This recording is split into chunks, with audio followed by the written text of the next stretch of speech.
O my children, do not delve too far into the concept of origin. For the Hitabi is boundless, and the true beginning is fantastically boring. Trust no one who claims to be enlightened, for they are the most bountiful liars. Ithod, prophet of the Hitabi.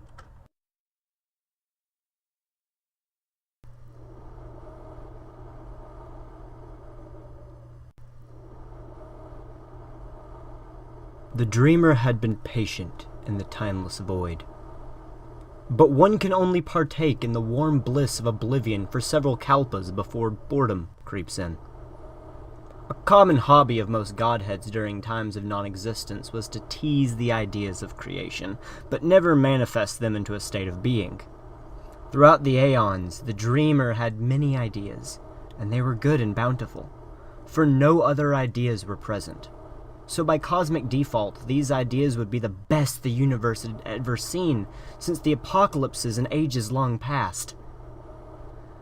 Without further hesitation, the dreamer defied the oath of internalized suffering and externalized the radiant material inceptions for the ley lines of the rivers of time.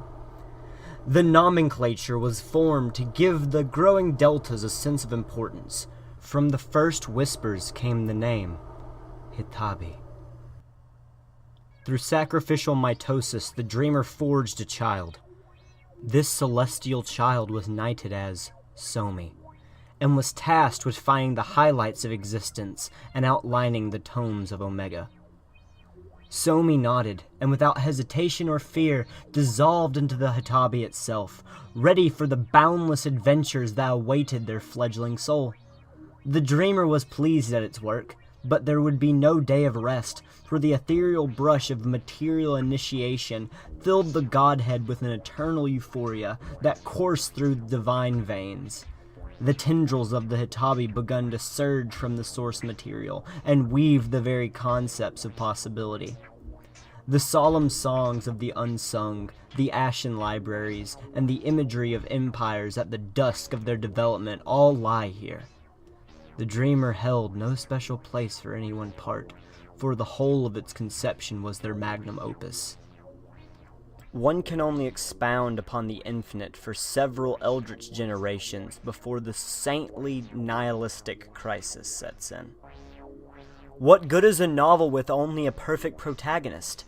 Eternities of bliss with no conflict can weigh heavy on one's consciousness, even to one with incalculable holy neurons. The dreamer, through sacrosanct seppuku, allowed repressed self-hatred to pour into the veins of the Hitabi, forming the very antagonist to composition.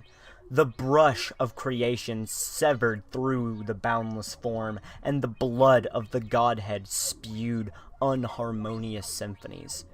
Dissonant cries would be the song all the sinners would forever fear atop the mountains, for this vile song could make even the most wicked recoil in disgust. This division drew forth the very first of the fallible, and the lesser ones who would take on the titles of gods. They wrote their names upon the foundations of the Hitabi, for now they guided the brushes of creation, and were granted the rights of editorial omnipotence. The dreamer left its creation in their hands. For while the work was perfect, they realized that perfection takes many permutations, and no true state can truly be the apex of being.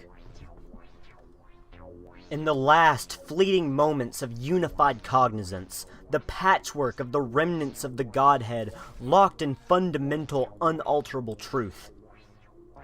All that is forged must one day succumb to the rot of time. And with that truth, all was prepared for the eventual entropic decay. Oh, one day the void will return to put its silent, warm blanket upon existence once more.